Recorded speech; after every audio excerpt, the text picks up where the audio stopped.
Happy Friday. We are back, and I am joined by the one, the only, Michael Storey, who has his hair styled well. He has his contacts in. He's like preparing for a date with me. You took this one more serious with your appearance here. I love it.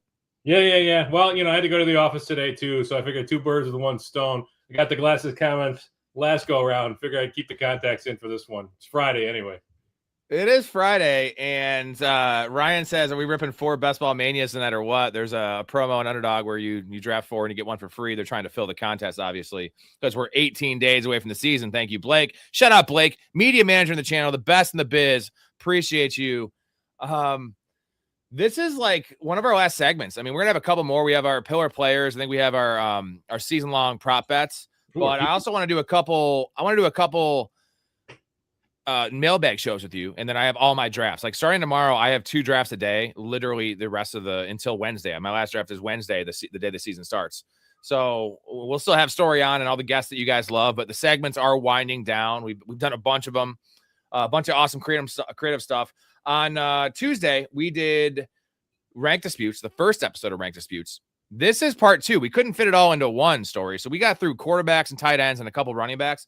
This is the rest of the juice here. This is running backs and wide receivers. And I found 14. And it's not just me and you disputing each other. We have some agreements that we're lower or higher than ECR. So we're also going to dispute and kind of yell at ECR. And it's juicy here, man. Your ranks they're always usually pretty accurate, but you take your stands on some of these guys. I do indeed. And I've got reasons for it. I mean, I was several spots off of Chase Brown last week, and nothing has changed in my mind, despite the glazing that he's currently receiving from the entire fantasy community. So I saw the Flock League today. They posted theirs, and it's a 12-team PPR. I'm guessing 3 receivers and a flex, like a standard like PPR league. And someone took Chase Brown ahead of like all the running, like ahead of Genty. It took him 10th overall, which, dude, I love Chase Brown, but like, I'm pretty fair with Chase Brown in my ranks, trying to see where I had him. You had him at 14. I had Chase Brown I had him at 9. You had him at 14. ECR is 7. But like I have him like right, pick 15, pick 16. You're probably comfortable more in the end of the second round, which you're never going to get him. But pick 10, dude. I see the Hampton potential at pick 10.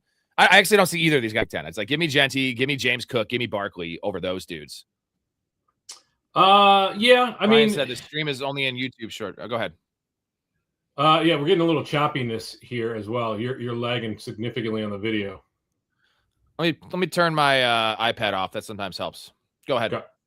So I think it's fair to question. We've been really high on some of these guys early on. Like, let's just take Ashton Genty as an example. What's the difference realistically between Ashton Genty and, barring the injury, obviously, but barring the injury, Jeremiah Love? I mean, both bad offenses with bad backup quarterbacks, bad offensive lines, and few wide receivers of note. If anything, you could say the pass catchers are better in Arizona, and yet Ashton Genty is being drafted in the first round, and Jeremiah Love, before the ankle injury, I fully understand now the high ankle sprain, you want to avoid that. But before that, he was being drafted in the 3rd round. So Mike Washington there, like he's a decent backup. We've seen him explode in the preseason now for 2 games in a row. I'm just wondering, why are we so enamored with some guys, but we can look past the faults of some guys. Other guys, even though, they haven't done it yet, I'm just, that's kind of why I'm ranked the way I rank with certain guys.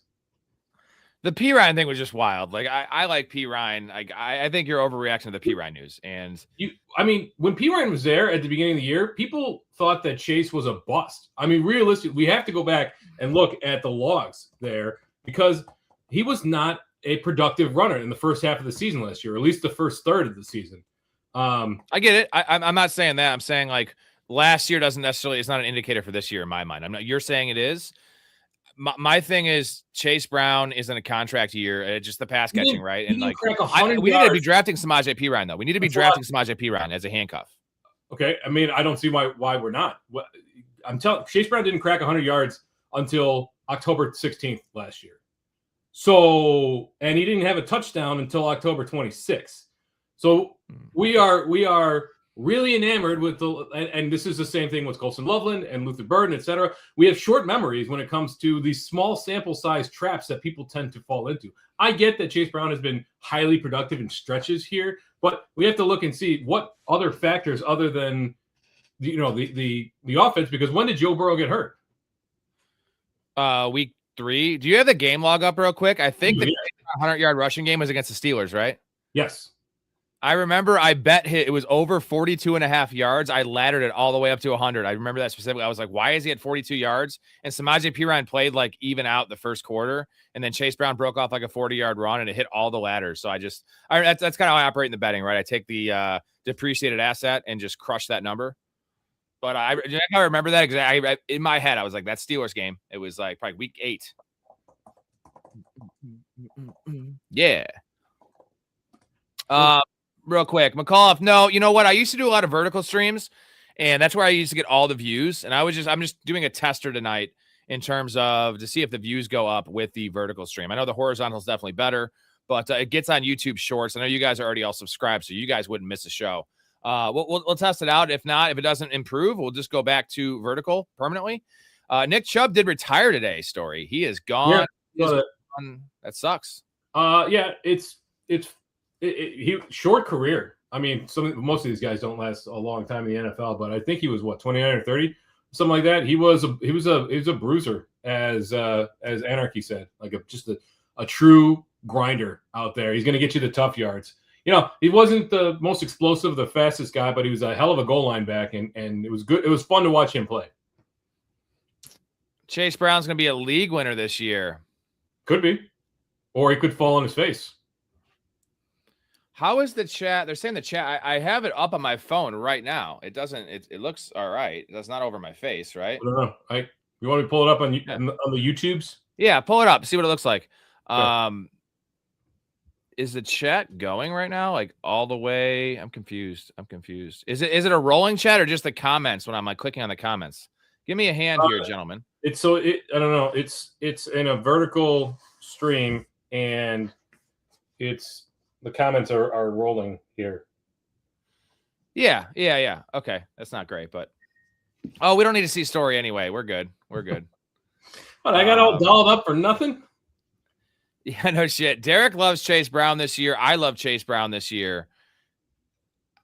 I'm at consent. I was actually under. It was ECR 7. I had ECR 9, or I have 9. You have 14. You're just way off of him. So we know who Derek's taking in the first round. He has some turn picks. So I love Chase Brown at PPR. I think that's the thing, is like half PPR. You make an argument for Henry over him. In full PPR, you're still taking Henry over Chase Brown. Story. I can't do that. Guy's gonna have 70 catches. I would. Yeah. Derrick Henry's done it every single year. Until he proves me otherwise, I'm not going to get off the monster that is Derrick Henry. Derrick Henry had 1,600 all-purpose yards last year? That's insane. Every year. Can we talk about how Burrow possibly wanted to get traded next year if the Bengals don't win the Super Bowl? Where do you think he would want to get traded to? I mean, they're going to say this, and they're just going to like restructure his contract and pay him $10 more million a year. He's going to stay. I mean, like where the Vikings, right? The Vikings make a lot of sense. Vikings, Arizona. They're at some point they're going to need to give Carson Beck a look-see to determine if they need to either draft a quarterback or trade for a quarterback this offseason. So be very wary about drafting Cardinals, because I don't think that Brissett's going to be starting all year long. The Jets need to get Jeremiah Smith and run it back with Joe Burrow. I mean, he doesn't want to go from the Bengals to the Jets, though. I understand the Jets are doing some nice things, but like that field, MetLife and the Jets, that's going to literally kill Joe Burrow. Joe Burrow would die. He'd be dead. He'd be gone. He would be dead. That would suck. Yeah, we don't want that. All right, let's get into a couple news items here, and then we have a lot of rank disputes to get to, and then we'll get to the chat when we can. So let's get to some news. Guys, I got news. I've got terrible news. So this is exactly what I wanted a vacation from. There are 2 guys in this church that are gay. Who's the other guy? I don't get the joke. Yeah, he's never gonna understand. What's wrong with that?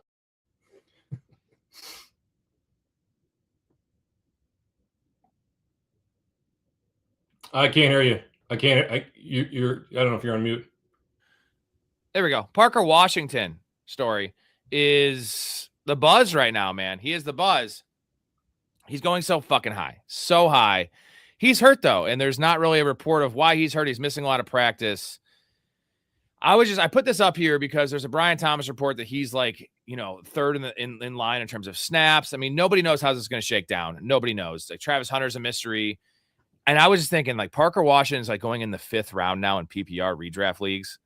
Are we going to look back? And this is my prediction. Are we going to look back? Every year we have those like 3 or 4 guys, like Brian Thomas was the name last year, where it's like, why the fuck did we draft him in the 1st round? And Parker Washington might be the guy where it's like, what were we doing? What were we doing with this slot merchant with a crowded room with Trevor Lawrence being drafted in the 5th round? Like, what are we doing? I think this is like the definition of that. I understand how it could hit, how it could go well, but like, how much more can he beat his ADP than round 5? I mean, would you consider Amon-Ra St. Brown a slot merchant? Lad McConkey, yeah, but he's tied to because St. Brown is awesome and he's tied to Jared Goff. Okay, so I get, we keep saying about these guys, the next St. Brown, and I'm not saying that Parker Washington's the next St. Brown, but realistically, like the fact that Brian Thomas comes off the field in one wide receiver set and it becomes a Jacoby Myers or a Parker Washington thing, I mean, that speaks to Brian Thomas. Brian Thomas looked not like himself last year, right? He looked scared to go over the middle. He looked jittery. He didn't look explosive. There's a number of problems. And so they force-fed him the ball his rookie year because they had to. Now Parker Washington took a couple years. He's finally stepping up. Realistically, this role, this Liam Cohen role, this slot flanker role has been extremely valuable. It was valuable in Tampa Bay. It was valuable all the way back to Kentucky with Wan'Dale Robinson. Wan'Dale Robinson had a hell of a senior season under Liam Cohen in this same exact role. So you do need to be, I will agree, you need to be careful about the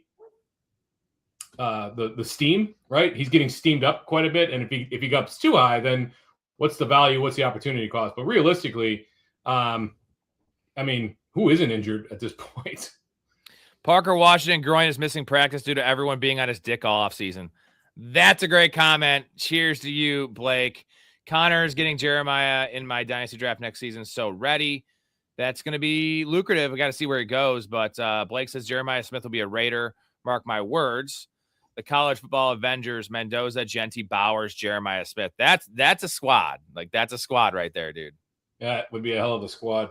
Goodness. Now, they need to improve the offensive line, or else, Linderbaum, it's getting a little better. It is a little better. Yeah. A little bit. Yeah. We're moving on.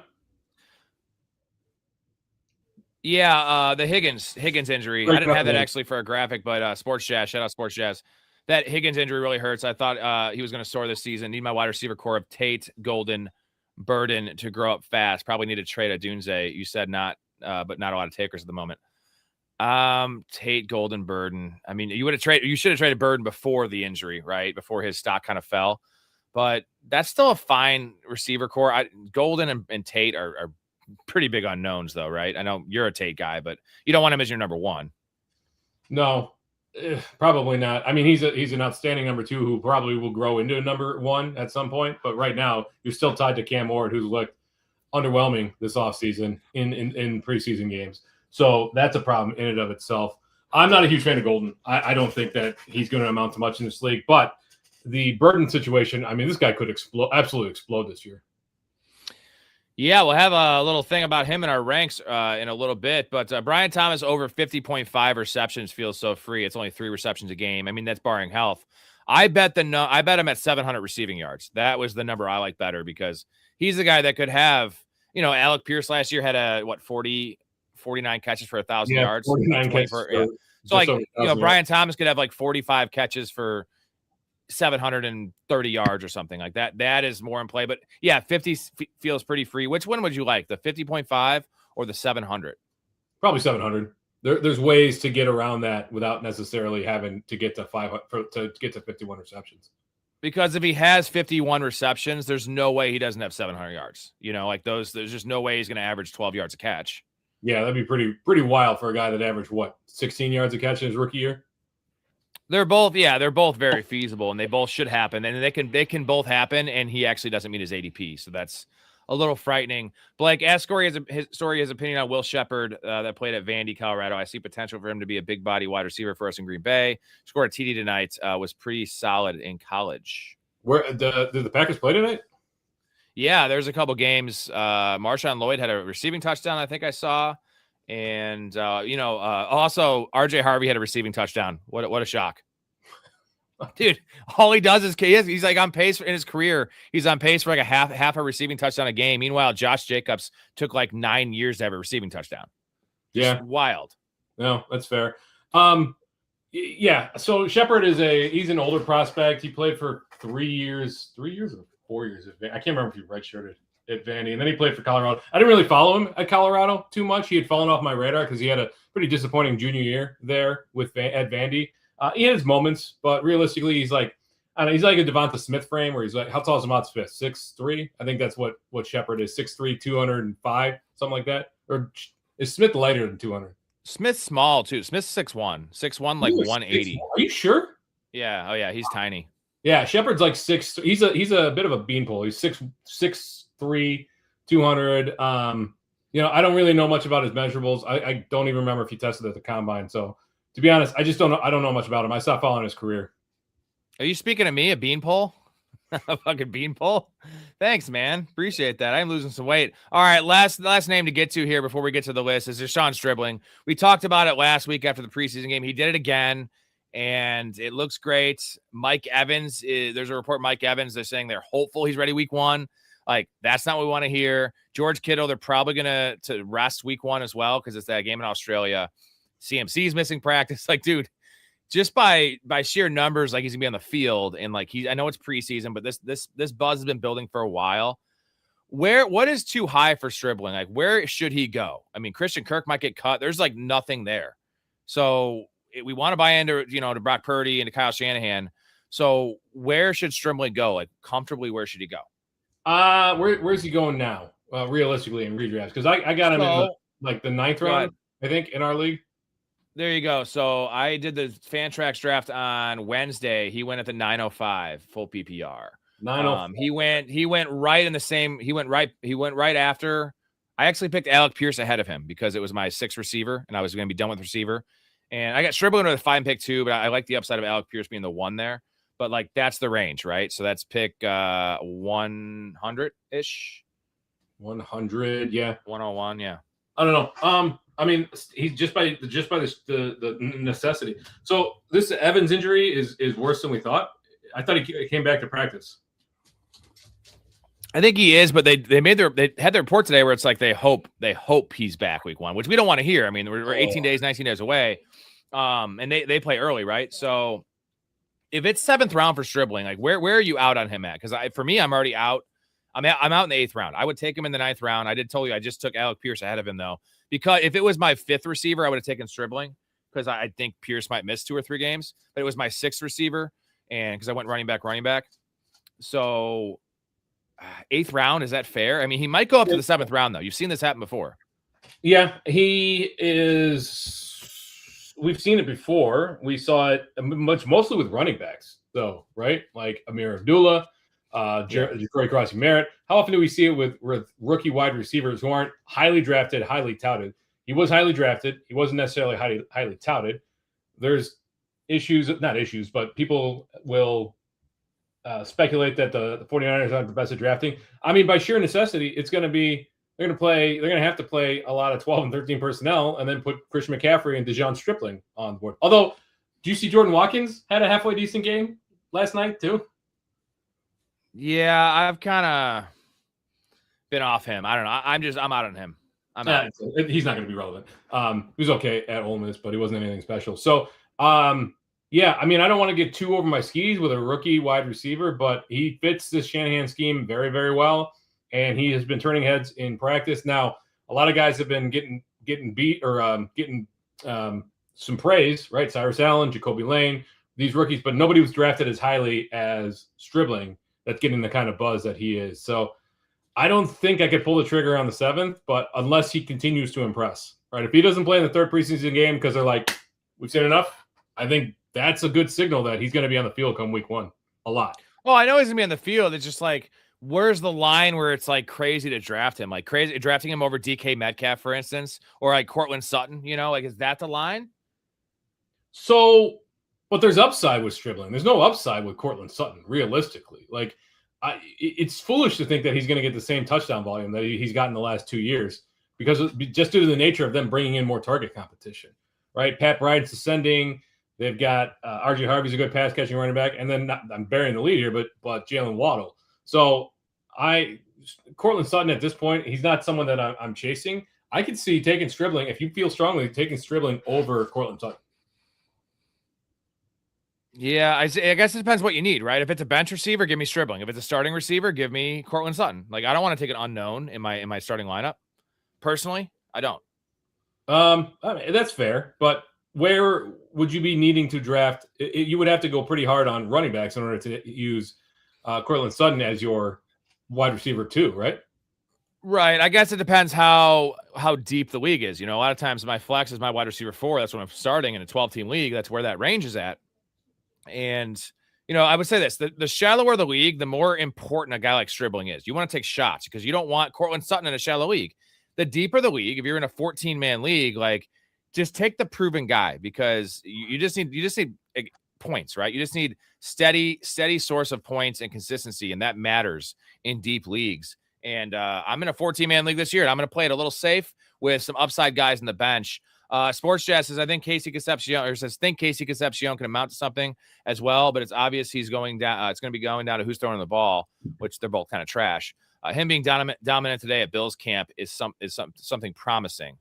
I love Concepcion. You're a little bit more on the fence about him, right? It's not about the prospects. It's about the situation. It's about the situation more so than anything else. He was a good prospect, and I could see why he was being, he aligned with a lot of consensus in terms of the fourth wide receiver being drafted. But Deshaun Watson looks like a shell of his former self, and man, Shedeur Sanders looked pretty bad last year. The offensive line is still a bit of an issue. The defense is still pretty good. Denzel Boston is still turning heads at training camp as well. I mean, it wouldn't surprise me just due to the nature of the Browns offense if Denzel Boston becomes the top wide receiver. He's probably not going to be the target leader, but it wouldn't surprise me if he's the top target in that offense.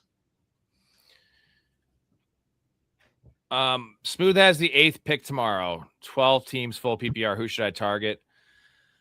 JT is a great pick there. I mean, if St. Brown falls, that's a smash. And then other than that, like Genty, I'm fine with there. If you want to go running back, like CeeDee Lamb, it all depends on how deep the league is, right? If it's a flex.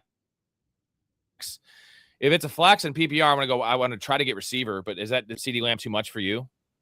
No, I don't think so. I mean, CeeDee Lamb should have a bounce back season. I'm totally fine with taking CeeDee Lamb at 8 if it's a guy that you're interested in. I mean, the thing is though, like having a quality starting running back is a bigger edge than having a quality starting wide receiver, unless their name is Jamar Chase. So you probably want to go running back there, regardless. But you only have a 50% chance of hitting on like a starting running back in the first round versus a 70% chance hitting on the wide receiver. So, there's a couple of things to think through. How strongly do you feel about, we're projecting for some of these running backs quite a bit, where we know CeeDee Lamb is a really great option there. Yeah, and you're guaranteed to get a running back in the second round, whether that's A-Chain or Hampton or Henry. They will be there. That you're at the 8th pick, so you're going to have, unless everyone goes and you get Justin Jefferson or something, you're going to get one of those elite players in the second round. So you're pretty much it's whoever you choose. But should Walker be over Hampton? I mean, we have it that way by quite a big margin. We love Kenneth Walker, the tiny dancer here.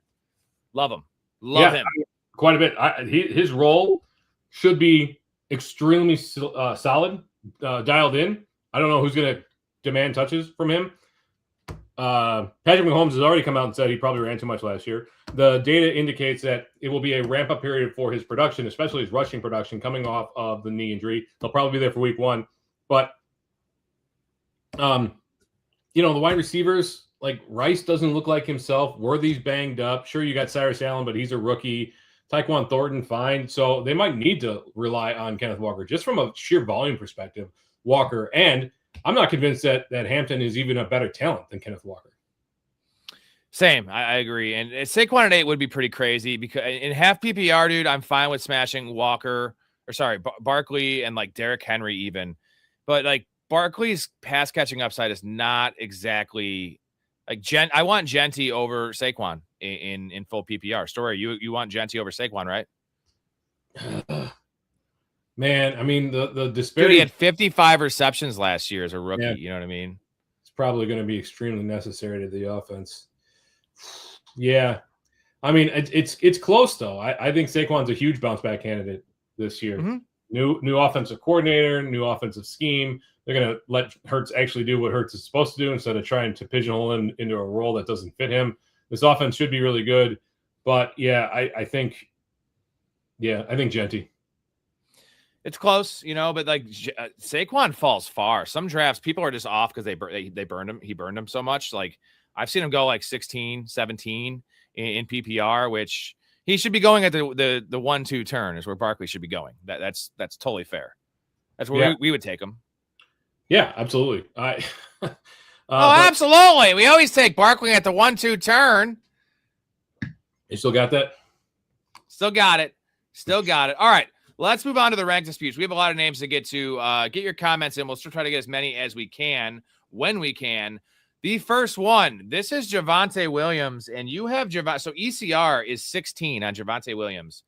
You have him at 23. I have him at 15. So I am one spot high on Javonte compared to ECR. You have 7 spots lower. You are just never going to get any Javonte. You hate him, but you also hate Jaden Blue. That's my question. Like, how do you hate both Blue and Javonte? Like, this is a great offense. There's going to be value to be had. I mean, the Vegas lines are really juicy. Looked pretty good last year. I don't think he's in risk of losing his job. So what is this? What does this come down to for you? I mean, it's a combination of the price. I think he's too expensive for what you're getting out of him. He's not much of a pass catcher. Jaden Blue, I'm not really interested in that running game whatsoever. He had Javonte.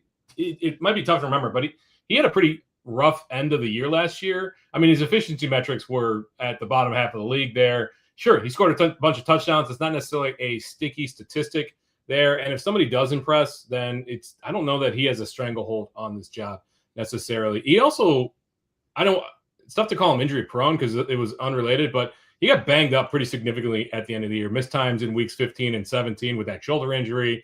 So there's just a number of things related to that running game that I'm not enamored with, especially when you got 2 guys that could be wide receiver 1s on their team, right? You got CeeDee Lamb and George Pickens. Like, what do they really need to run the ball if that offensive line holds up in pass protection? I'm not sure they do. I mean, touchdowns are not a sticky stat. In this case, they probably are a sticky stat. I mean, this offense is worst case 10th, and the defense is improved. Like, this is just the runway. The worry is that he's not very good, but they did pay him on the other end of the spectrum. Like, they did pay him, and Jerry Jones loves to use the guys he pays. You know this. We've seen this historically, and there's no competition, man. If there was a healthy Trey Benson or someone like that wasn't Jaden Blue, wasn't Malik Davis behind him, yeah, the risk is for sure. He could be one of those traditional dead zone running backs that just like get Wally pipped or, become a 50-50 split. Ain't no way that's happening, man. Javonte Williams is about as safe as it comes. So having him down at 23 is just crazy. Like, you have him 23. It blows my mind. It literally blows my mind. There's no pass catching upside whatsoever. Like, Dak doesn't target the running backs, and he's not a good pass catcher. He's not explosive out of the backfield. His explosive rating is pretty average these days. So yeah, but we're banking on another touchdown efficient, touchdown efficient season, right? He had 137 receiving yards last year, 35 receptions. That's nothing when it's 2.2 points per game in receiving. Like I don't care. You have Kyron ahead of him though. Like, Kyron is in a timeshare. Kyron's not in a timeshare. He's not in a timeshare. Kyron's not in a timeshare. They might have been using Blake Corum to spell Kyron down the stretch, but this is Kyron's job. It always has been, always will be. No fucking way. No fucking way. The Rams are projected to score the most points per game this year. So there's that as well. And the Cowboys are probably projected to score the 6th most points a game. I'd like to look that up. Yeah, we should look that up. All right. I'm pretty fair on Javonte. I made a lot of money on him last year. And I don't love the price, but it's a safe pick in the 3rd round. It's not a sexy pick. No one's going to be like in your league, hey, hell of a pick. I don't care. Sometimes you just got to make that unsexy click, but it doesn't seem as gross as I think what you're saying. And I'm fine with taking some Javonte Williams. It's totally cool with me. Touchdowns, baby. Cool. Go nuts. I'm going to. Kenneth Walker. ECR is 9. That profile, there's no pass catching. Like I said, no pass catching upside. I know what a target's worth. And if the touchdowns dip by 35 catches is still okay, dude. Yeah, but if the touchdowns dip by half, like you are in trouble this year. So you're saying the Cowboys are going to have 7 rushing touchdowns as a team is what you're telling me? No, I mean, there's other guys on the team. Who are they? Who are these other guys? Jaden Blue. Jaden Blue and Malik Davis are stealing goal line carries from Javonte Williams. Adam Randall, a beast of a man, Adam Randall. Adam Randall's in Baltimore. Oh, that's right. Who am I thinking of? If Adam Randall was Phil Maffa is who you're thinking of. Phil Maffa, Clemson. I like Phil Maffa, but come on, bro. Get out of here. All right, Kenneth Walker. Let's agree a little bit here. ECR is 9. You have him at 7. I have him at 8. So we're not way ahead of consensus. But when you're at this range, right? We were just talking about that big bucket of running backs. We have to take a stand. And you being 2 spots ahead of ECR, me being 1 spot ahead of ECR is kind of a big difference because it's like at that 1-2 turn, we're targeting Kenneth Walker. We're targeting Saquon Barkley, where some people might have him at 10. If you have him at 10, you're never getting Kenneth Walker because that means you're going to take him at 15 and he's usually gone. So we talked about this a lot. I just wanted to bring this up that we're both higher on Kenneth Walker. He's probably going to be a pillar player at both of ours is my guess. I'm going to need to definitely have some shares of him, but I want to take him. I have a lot of him in best ball. The recipe is there. The player is there. The money is there. Like there's just all the dots are there to be connected. And it's really about Mahomes, I guess, in this offense, but this is not like banking on the Jets offense. This is still the Kansas City Chiefs. Yeah, I laid out my reasons for Kenneth Walker earlier. I don't think I need to rehash anything there. The risk obviously is if this offense is less powerful or less potent, less efficient than we think it's going to be. If Patrick Mahomes does stumble coming off the injury, it would mean fewer scoring opportunities for Kenneth Walker. So, but you want to talk about nobody behind him. Who's behind Kenneth Walker on this depth chart? Emmett Johnson, who I love, but he's a rook. And then DeMarcado. Just a rook. He looks bad. Like he looks. Oh, no, he looks good. I don't think so. Yeah, I think he does. Okay, agree to disagree. I think he does. Hey, we got a lot of people that do not like this vertical format. So what are your thoughts on taking a 5-minute breather and me just making a new stream? Because I don't think it – hold on. Let me see if it allows me to change this in stream. I don't think it does. Let's see here. If it allows me to change it, it does not. So, guys, we're going to take like a 5 or 7 minute break. I'm going to just start a new stream. I'll send it to you guys in the Discord, and we'll get back to the horizontal because the views are not going up. It's actually worse, and that way you can see Storey looking all pretty, and then we will just start right where we're at. We're going to redo the whole show, actually, Storey. We're going to go to the news items. Okay, news items. Kidding. We're not doing that. We just went to the news items earlier. Well, you'll send a new link? Yeah, I'm going to send you the invite, guys. So like 5-10 minutes max. Look for a new stream if you're subscribed. I want to reset the computer too. Have you reset it recently? This is really like you're really dragging. No. Like, okay. Really, is that's going to help you think? You're the computer guy. You're the tech guy. When was the last time you reset it? Never.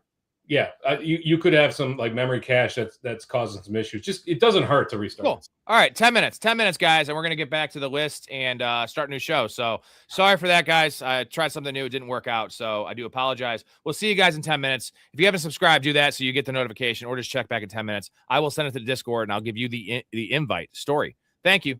Love your life. Stay positive. Respect each other. See you guys in a minute.